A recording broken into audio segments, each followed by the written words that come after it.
الحمد لله رب العالمين والصلاة والسلام على رسوله الكريم اما بعد فاعوذ بالله من الشیطان الرجیم بسم اللہ الرحمن الرحیم۔ اللہ تعالیٰ کا اسم الباسط، اللہ تعالیٰ کا ایک اسم ہے الباسط، معنی ہے کشادگی کرنے والا، فراخی دینے والا۔ اللہ تعالیٰ کی ایک صفت ہے کہ وہ کشادگی پیدا کرنے پر قادر ہے۔ اللہ تعالیٰ کی صفت القابض اور الباسط دونوں صفات کا ایک ساتھ ذکر کرنے سے اس کی پوری قدرت ظاہر ہوتی ہے کہ وہ کس طرح قابض اور باسط ہے۔ ارشاد باری تعالیٰ ہے اعوذ باللہ من الشیطان الرجیم من ذا الذی یقرض اللہ قرضا حسنا فیضاعفہ لہ اضعافا کثیرا واللہ یقبض ویبسط والیہ ترجعون۔ سورہ بقرہ کی آیت نمبر 245۔ کیا فرماتے ہیں اللہ سبحانہ تعالیٰ؟ من ذا الذی یقرض اللہ قرضا حسنا، کون ہے جو اللہ کو اچھا قرض دے، قرضا حسنا اچھا قرض دے، فیضاعفہ لہ اضعافا کثیرا تاکہ اللہ تعالیٰ اسے بڑھا چڑھا کر واپس کرے۔ واللہ یقبض ویبسط، اور اللہ کیا ہے؟ تنگی بھی دینے والا ہے، کشادگی بھی دینے والا ہے۔ وإلیہ ترجعون، اور اسی کی طرف تم سب لوٹائے جاؤ گے۔ تو یہاں پر اللہ نے ایک ہی آیت میں بقرہ کی آیت نمبر 245 میں ایک ہی آیت میں دو صفات کا بھی ذکر کیا ہے، قابض، باسط۔ چنانچہ حدیث ہے اللہ کے رسول صلی اللہ علیہ وسلم نے فرمایا، ابن ماجہ و ترمذی کی حدیث ہے، بے شک اللہ تعالیٰ چیزوں کو تنگ کرنے والا اور کھولنے والا ہے، رزق عطا کرنے والا ہے۔ جس طرح اللہ تعالیٰ رزق کو فراخ کرنے پر قادر ہے، جیسے رزق میں کشادگی، یبسط الرزق کا لفظ آیا نا کئی جگہ قرآن میں کہ جیسے رزق کی کشادگی کرتا ہے اللہ سبحانہ وتعالیٰ، اسی طرح وہ دلوں کے کھولنے پر بھی قادر ہے، دلوں کے کھولنے پر بھی قادر ہے۔ اللہ تعالیٰ جس سے بھلائی کا ارادہ کرتا ہے اس کو دین کی سمجھ عطا فرماتا ہے۔ اللہ ہم سب کو سمجھ عطا کرے۔ اللہ تعالیٰ جس سے بھلائی کا ارادہ کرتا ہے اس کو دین کی سمجھ عطا فرماتا ہے، نیکی کرنا اس کے لیے آسان ہو جاتا ہے اور معصیت کے کام مشکل۔ اللہ مسبب الاسباب ہے، اپنی رحمت سے لوگوں کے لیے کشادگی کے اسباب پیدا کرتا ہے، اپنے نیک بندوں کی دعائیں سنتا ہے، مشکل حالات میں انہیں دل سکون عطا فرماتا ہے۔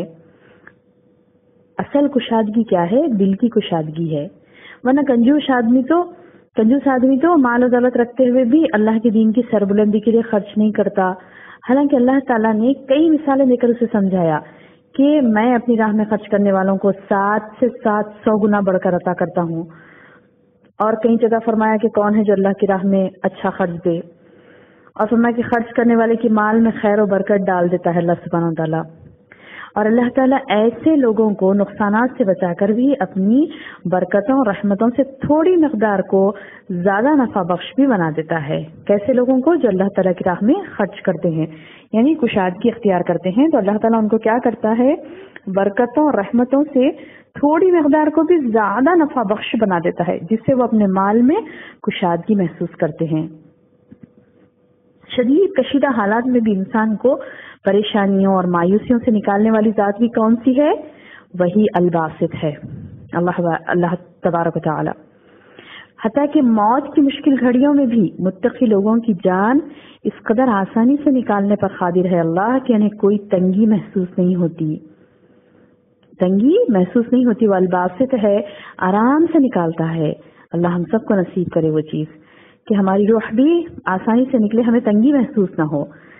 حتیٰ کہ انسان کی روح نکلنے کے بعد وہ تنگ و تاریک قبر میں جب ڈال دیا جاتا ہے تو اللہ ہی ہے الباسط جو قبر کو حکم دیتا ہے کہ پھیل جا، اور وہ پھیل جاتی ہے۔ کس کے لیے؟ مومن بندوں کے لیے۔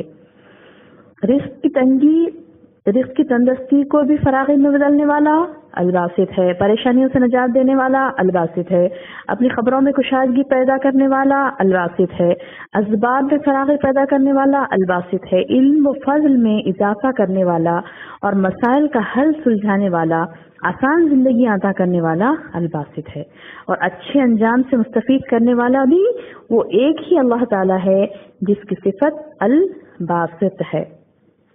لہٰذا آپ دیکھتے ہیں کتاب و سنت میں بہت سارے دلائل ہیں کشادگی کے بارے میں اور کمی کے بارے میں. ساتھ ساتھ کمی کا بھی ذکر ہوا کشادگی کے ساتھ ساتھ.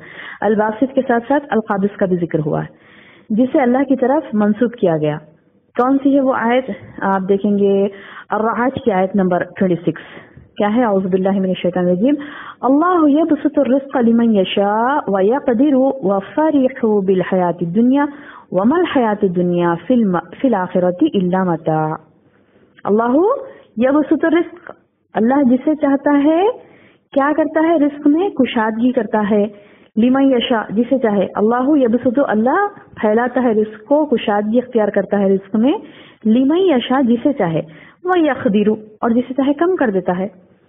اور وفرحوا بالحیات الدنیا، اور یہ لوگ دنیا کی زندگی میں خوش ہیں، جبکہ وما الحیات الدنیا فی الآخرۃ الا متاع، دنیا کی زندگی کچھ بھی نہیں ہے آخرت کے مقابلے میں مگر ایک معمولی سے سامان، حقیر چیز.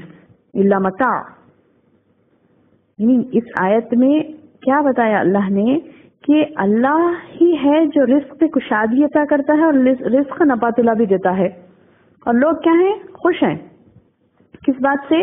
کہ بہت وہ خوش ہے دنیا کی زندگی میں اور آخرت کو ترجیح نہیں دیتے. جبکہ ومل حیات الدنیا، حیات دنیا کچھ بھی نہیں ہے، بتا رہے ہیں اللہ سبحانہ و تعالیٰ. اللہ کا رزق میں کشادگی دینا اور یقدرو کمی کر کے دے دینا، یہ دو بھی آزمائش ہے. جیسے ہم سورہ فجر میں دیکھتے ہیں تو کیا ہے آیت؟ اعوذ باللہ من الشیطان الرجیم. فَأَمَّا الْإِنسَانُ إِذَا مَا ابْتَلَاهُ رَبُّهُ فَأَكْرَمَهُ وَنَعَمَهُ فَيَقُولُ رَبِّي أَكْرَمَنِ. فَأَمَّا الْإِنسَانُ، رہا انسان، کیا کرتا ہے انسان؟ اذا ما ابتلاہ، جب اس سے اللہ ابتلا کرتا ہے، آزمائش کرتا ہے. کس چیز سے آزمائش کرتا ہے؟ پریشانی دے کر، دکھ دے کر، تکلیف دے کر نہیں. آزمائش بولتے ہی ہمارے ذہن میں کیا آ جاتا ہے؟ آزمائش کے ساتھ ہی ہمارے ذہن میں کیا آتا ہے؟ تنگی، مصیبت، پریشانی. آزمائش سے گزر رہے ہیں بھائی، بہت آزمائش ہے اللہ کی. تو وہ آزمائش صرف تنگی مصیبت ہی نہیں، بلکہ یہاں پہ دیکھیں سورہ فجر میں اللہ تعالیٰ فرماتے ہیں فَأَمَّا الْإِنسَانُ، رہا انسان تو اذا ما ابتلاہ، جب اسے ابتلا کرتا ہے اللہ، آزمائش کرتا ہے. کیا کر کے؟ فَأَكْرَمَهُ وَنَعَمَهُ، اس کو اکرام سے نوازتا ہے اور اسے نعمتوں سے نوازتا ہے.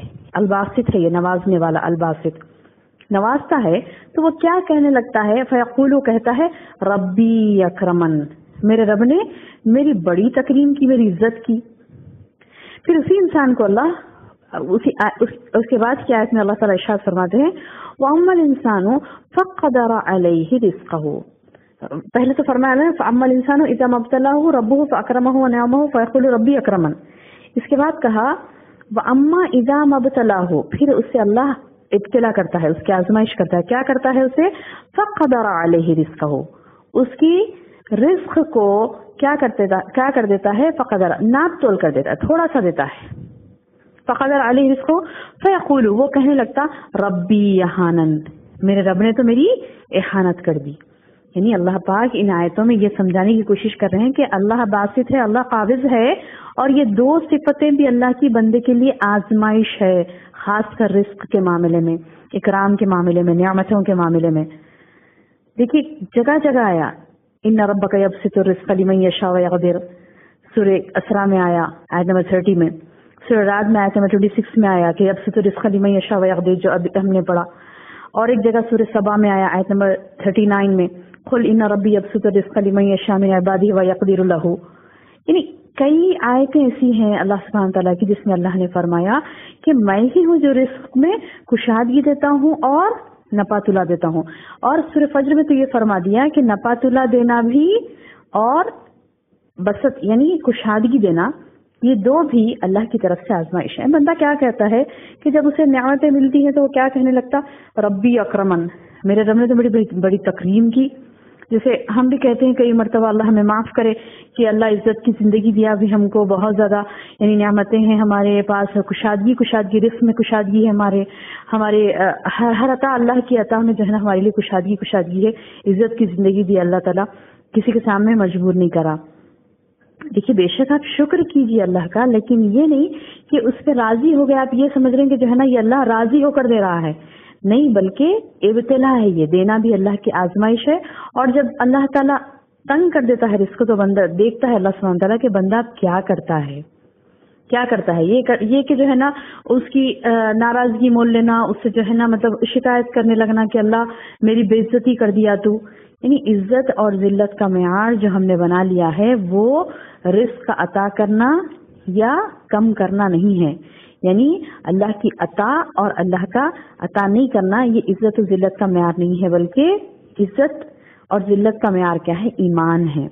مومن بندوں کے لیے عزت ہے، جیسے اللہ نے قرآن میں فرمایا نا فَعِزَّةُ لِلَّهِ جَمِيعًا وَلِلرَّسُولِ وَلِلْمُؤْمِنِينَ. تو مومن کے لیے عزت کا معیار ہمارا یہ نہیں ہے. اور یہ بھی نہیں کہ بندہ بس یہ کوئی اب اللہ کے بھی اختیار میں ہے نا، لہٰذا جو ہے نا ہم فراغی تنگی سب اللہ کے اختیار میں ہے تو اب اسباب اختیار نہیں کرے گا بندہ ایسے ہی بیٹھ جائے گا، ایسا بھی نہیں ہے، بلکہ اس سے اسباب بھی اختیار کرنے ہیں. کہ دیکھیں کہ اللہ نے اور اس کے رسول صلی اللہ علیہ وسلم نے کیا اسباب و ذرائع بتائے ہیں اپنے بسط کے لیے، رزق میں بسط کے لیے. رزق میں بسط کے لیے اللہ نے کیا اسباب و ذرائع بتائے ہیں. تو پتہ چلتا ہے کہ حدیث اللہ کے رسول صلی اللہ علیہ وسلم نے فرمایا من احب ان يبسط له في رزقه وينسع له في عمره فليصل رحمه. جو پسند کرتا ہے کہ اس کے رزق میں کشادگی ہو اور اس کی عمر دراز ہو تو وہ صلہ رحمی کرے. سبحان اللہ. اللہ تعالیٰ سے دعا ہے کہ اللہ تعالیٰ ہمیں اللہ کی صفت الباسط کو سمجھنے والا، القابض کو سمجھنے والا بنائے، اور اللہ تعالیٰ سے دعا ہے کہ اللہ تعالیٰ ہمیں اس کے اسماء کو صحیح طور پر فہم عطا کرے اور ہمیں عمل کرنے کی توفیق دے. آمین یا رب العالمین. السلام علیکم ورحمۃ اللہ وبرکاتہ.